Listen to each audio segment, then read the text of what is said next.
Welcome to the Principal Podcast, where we talk about how the best professional services firms grow.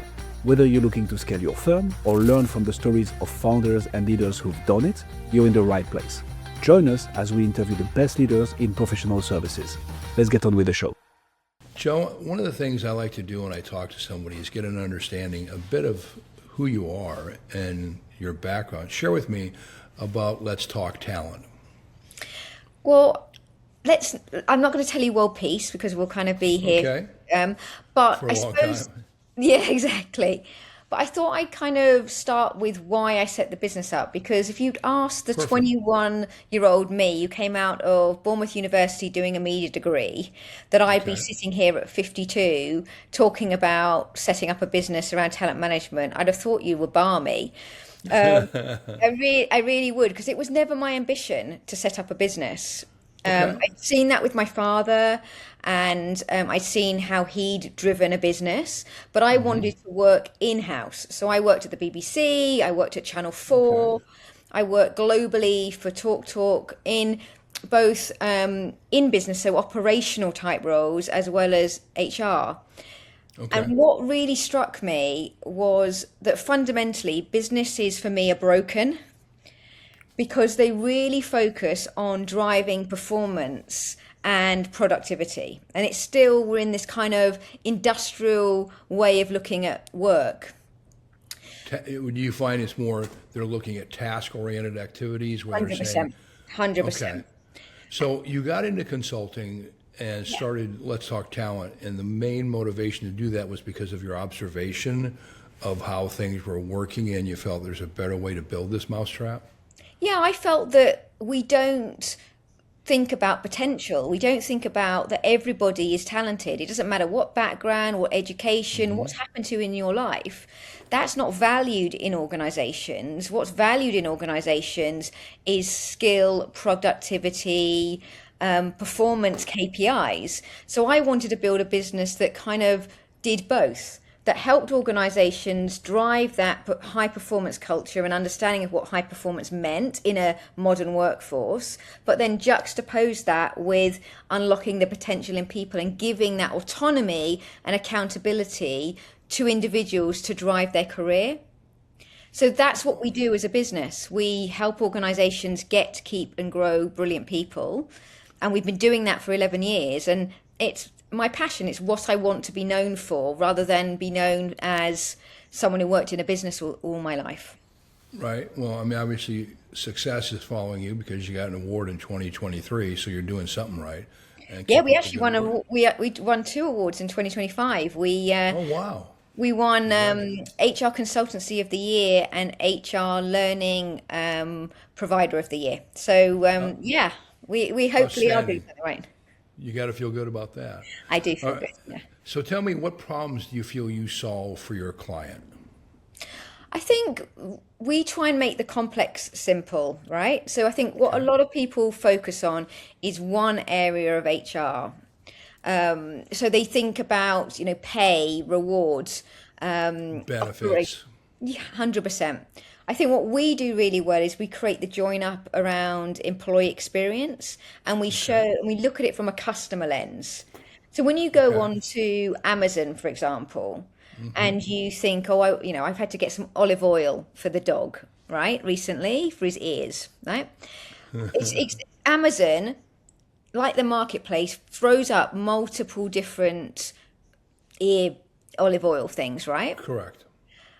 And it's really hard to choose what's good and what isn't. And I think that with AI and the way that people can now solve their own problems, we're not really solving problems. What we're doing is creating an environment that people can thrive in, and that we're creating the join up across the customer experience. So when you apply to, I don't know, Unilever or Netflix, what you see on their website is only part of what it means to work there.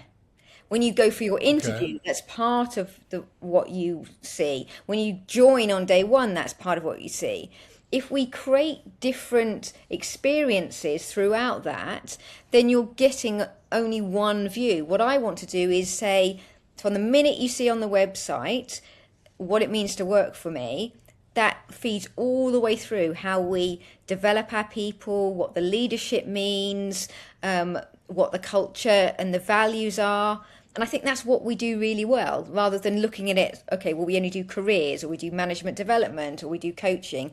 We've got to join up that experience that enables people to feel heard and seen, when really and truthfully, most businesses are struggling with all of the different complexities that kind of exist. So if you're not speaking to an individual and you're putting them in a box, whether that's gender, ethnicity, age, in a way you're making preconceptions of what it means to work and what that person might think or feel or do as a result of that intervention. Are you limiting their abilities to grow then because you put them into a box or a category 100%. And you're saying, hey, when that occurs, here's what you're going to be doing and good luck, versus here's the opportunities that you may have. And that's what we're trying to provide, that learning experience for you to do that. I like that. I mean, it's a better way to look at it. So with your customers, how do they perceive that? Are they open to that concept, or are they still traditional and resistant to change? I think it depends on the size of the organization, right?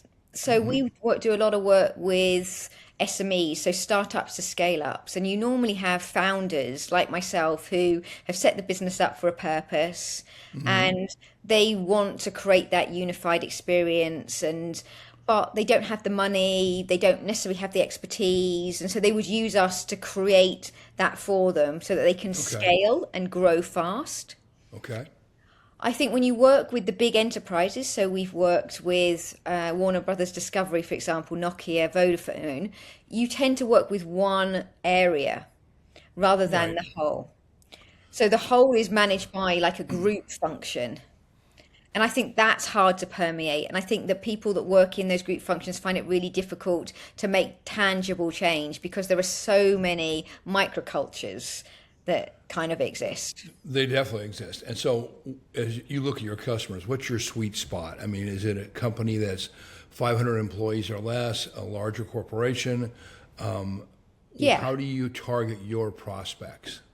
So I think that our sweet spot is probably organizations from as small as 100 up to probably 2,000 or 3,000. Okay. Because what we like to do is build the relationships within that organization. So as you're building the relationship, that brings up a good point.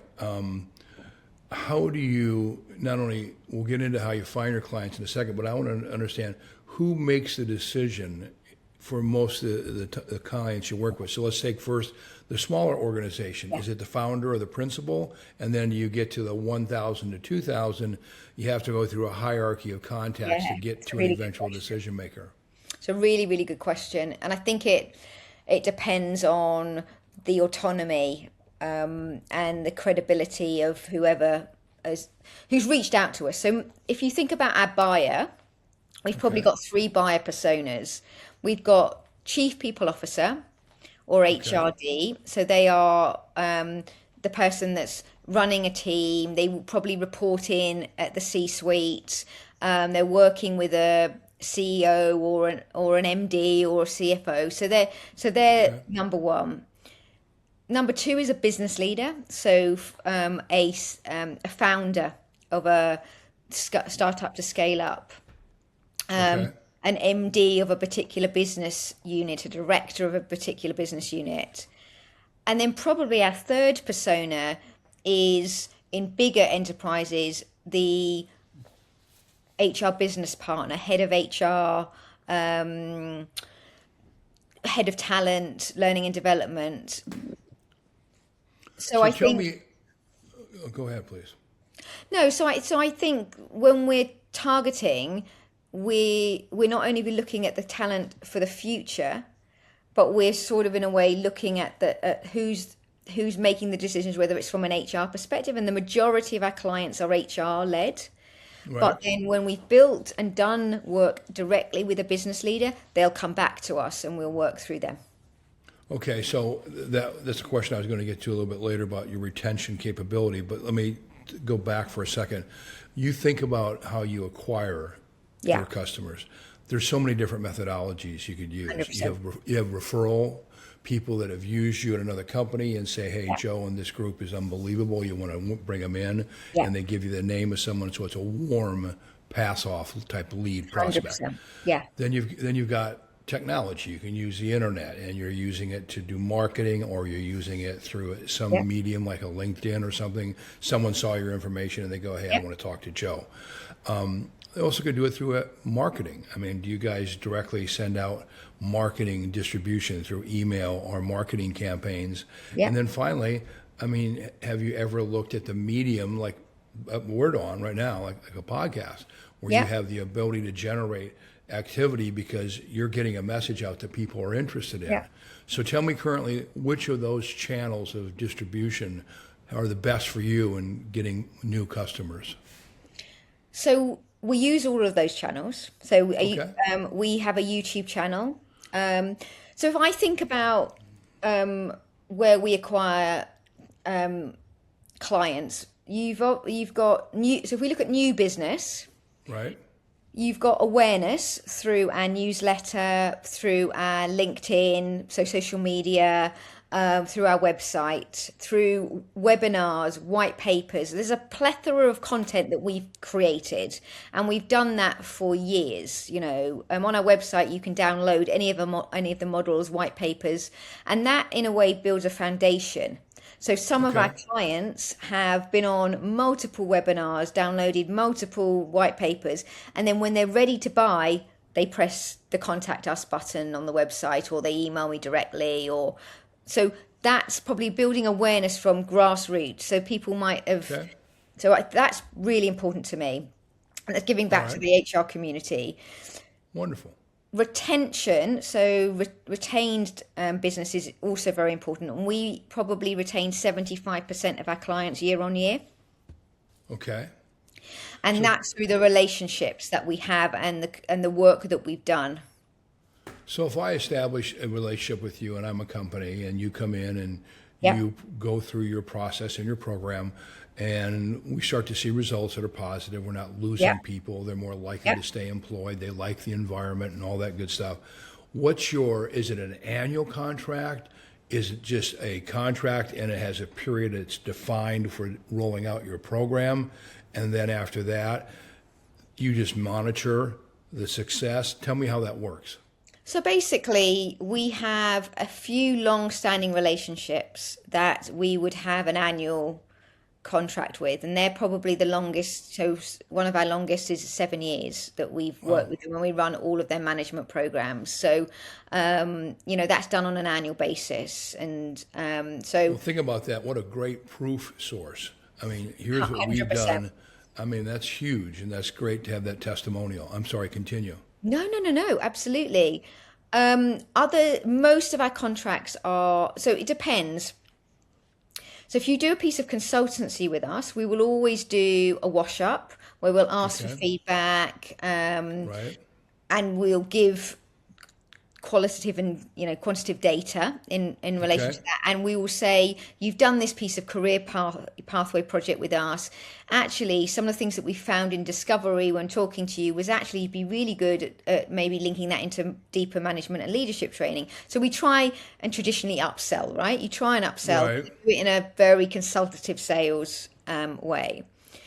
If you're doing something like a solution, so a management development or a team day, then you tend to retain less of that because you've done that, but those people will refer you online.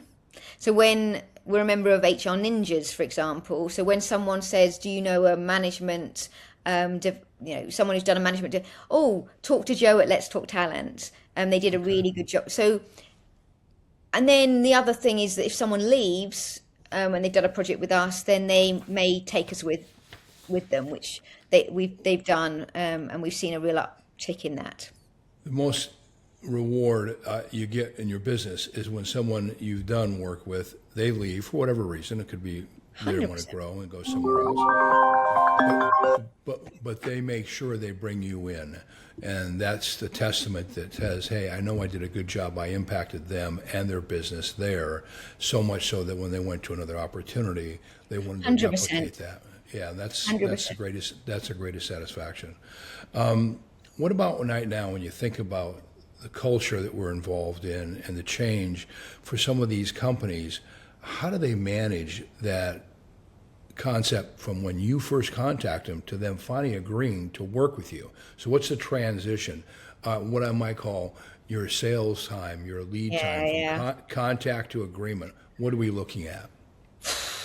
I mean, how long is a piece of string, Dennis? I mean, depend. You know, like I'll give you two prime examples of the sublime to the ridiculous. Okay. So last week, I got a message through a contact form in our website. Can you do a resilience workshop?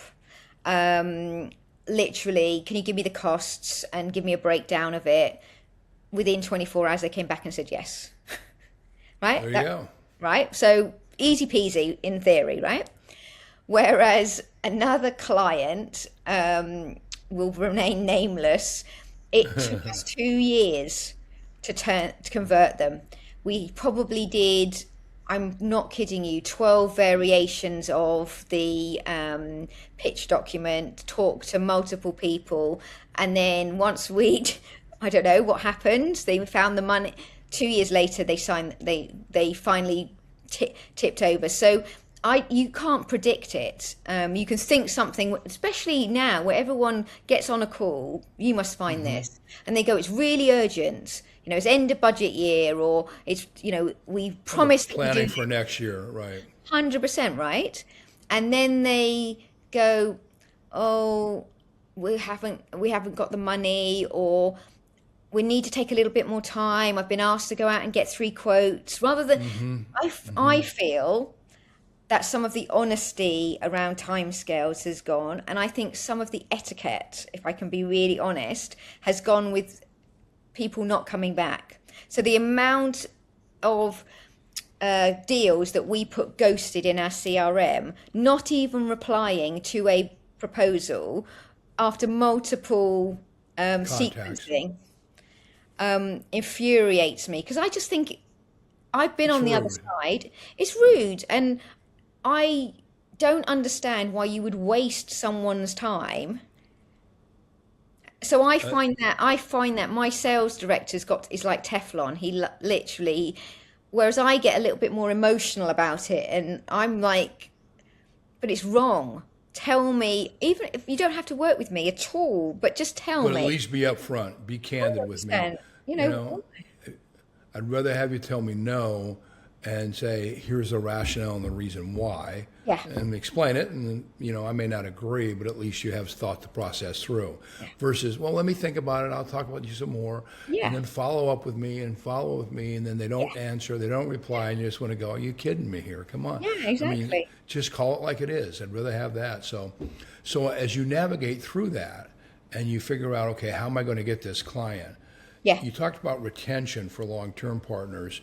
How often do you stay in touch with an existing client so you maintain them Yeah. proactively staying ahead of the curve? Because you don't want to get that call 3 months later and saying, hey, that was great, we're done. Then it's hard to sell when it's a reactive relationship. It's better to sell proactively. I bet you agree to that. Oh, 100%. And we incentivize our senior consultants as Okay. part of their bonus is a retention Excellent. metrics. So the relationships that they have are really critical, because I'm not doing as much work as I used to directly with clients. So retention is a big pillar in our strategy and our growth plans going forward. But we also do events specifically. Okay. So we do, at the moment, we're doing spring socials for existing clients. Where For we get existing them together. clients. Yeah. So we get them together. We might ask one of our clients to talk about, next week we're talking about high potentials and managing a talent accelerator program in a big multinational. So they're coming along to talk about it, and there's 8 of our clients. We use it as a way of getting back in touch if we've lost touch, but also for our existing clients as well. So we've got better at it, Dennis. I'm not saying that we're perfect in any shape or form. We did let it slip for a while, and I think that was mainly due to the churn that we had in our senior consultants. So if you Okay, have so more churn, you don't build the relationships that are deeper than just the transactional, as you just said. So let's talk about that for a second, because you've got you obviously as a leader, and I believe Yeah. you have kind of a partner that you work with as well, and you guys have spearheaded the growth of this Let's Talk Talent. Yeah. Then you've got your advisors or your sales executives, Yeah. and they are incentivized to maintain retention. Yeah. Yet, if they're leaving, are they going to a competitor who is in the HR space, or why would they not stay with you guys? So the way that our business is constructed is that we have a sales director and a project manager, and then we have Okay. two senior consultants, and then we have a wider family of consultants that are freelance. Okay. So we're Well, in the U.S., an independent contractor. I'm not sure. 100% exactly, exactly, that we would dial up and dial down depending on whether we've got work for them. So Got it. it means that we can be really agile. Where we've churned is senior consultants, and it's been mainly because they haven't wanted to be a consultant. They've wanted to go back in house. Okay. So Go it's to a company and work in the Yeah. HR versus Yeah. okay. yeah. And so, do they go to places that you've brought under contract, and then all of a sudden No. they're working there? Yeah, that would be a big conflict. No, of that would be a interest. kicker. No, everyone's been, one of my consultants went off to set up her own business, which was in a different space to ours. She's doing brilliantly. One went to a bigger organization that was over 1,000 people to head up their coaching arm. Okay. I'm of the feeling that you borrow people for the time that they work for you. So the two people that I have in senior consultants, one's been with me for 3 years and one's been with me for 18 months. If I'm lucky, I'll hold on to the 3 years for another probably year and a half, if I'm lucky.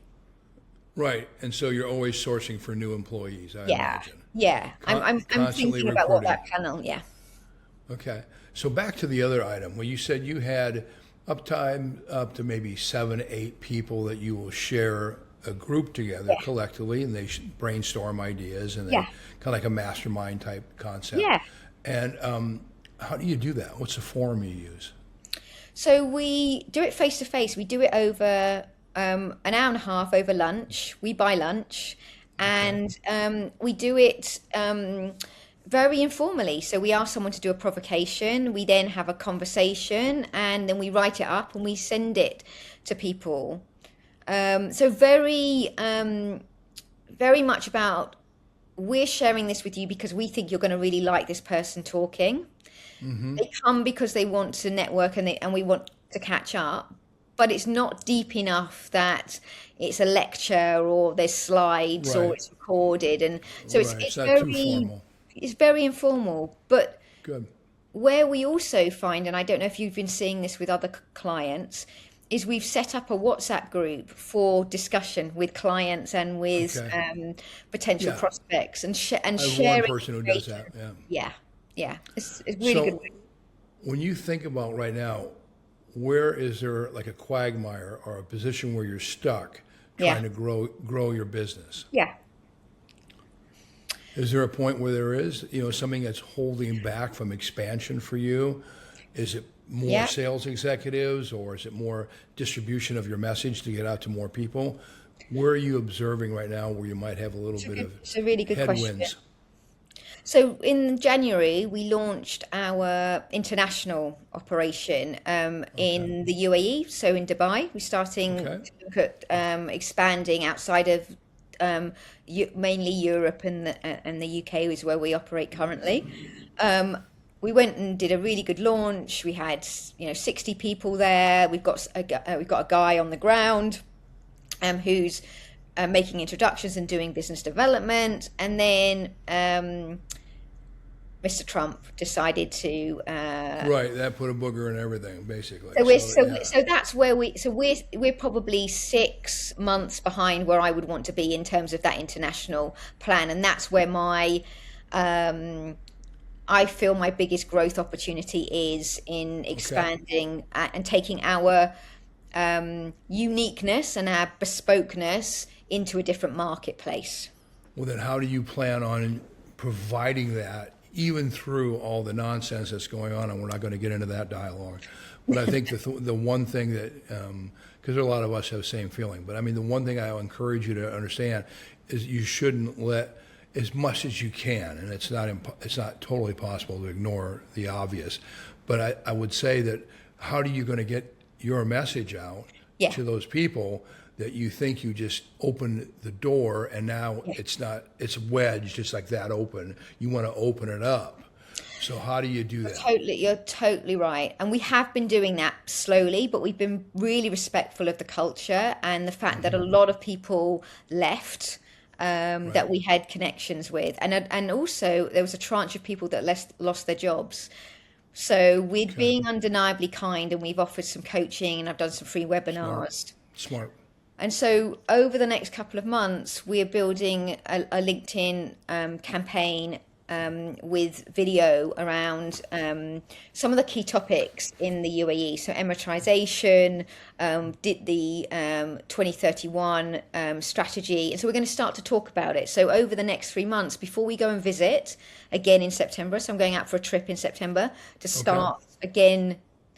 We've been talking to people, but very tentatively, but really try and nail some of those prospects down in September. We're doing a big awareness campaign, and I'm hoping that not only by being undeniably kind enables us to then follow that up with some face-to-face events. So I'm going to do a dinner.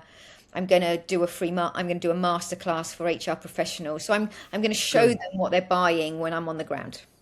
Wonderful. I mean, you're doing the right thing planning-wise. So when you look at over the next few years, besides Dubai, where else are you planning on expansion, and what's your biggest challenge to expand? People. Okay. It's people and cost. The people that you have working for you, or getting the people that you want to work with as a client? So people that work for me. So we're trying a different model. We're not trying to replicate the model that we have in the UK. So we're trying to have a country lead in that to open up the doors, and then build a core of associates and, as you say, freelancers, so that we can so that we can service that, but it be a subsidiary of the UK business. So we're looking to in the U.S., it might be called a net branch, meaning they have their own expenses and their costs. Exactly. But they're still part of the parent company. Yes, exactly. And you administer most of the support behind it. But okay, good. Smart. That's the best way to do it. I mean, that's how you have I think that's a really good idea. We're at our 30 minutes, my dear. I've enjoyed the conversation. It's Loved been it. wonderful. Thank you so much. Yeah, and so if people do want to reach out to you, what's the best way for them to reach you, Joe? So they can email me directly. So joe@letstalktalent.co.uk. You can connect with me on LinkedIn, or you can have a look at our website, letstalktalent.co.uk, and you can click contact me on any of our services, and I'd be more than happy to talk to you. Wonderful. I've enjoyed the conversation, and good luck to you as your business grows. Thank you so much. Thanks for joining us on this episode of the Principal Podcast. We hope you've learned valuable lessons and strategies to grow your firm and take your business to the next level. Make sure to subscribe and leave us a review wherever you're listening to this show so you never miss an episode. To apply and be a guest on the show, click the link in the description. See you next time.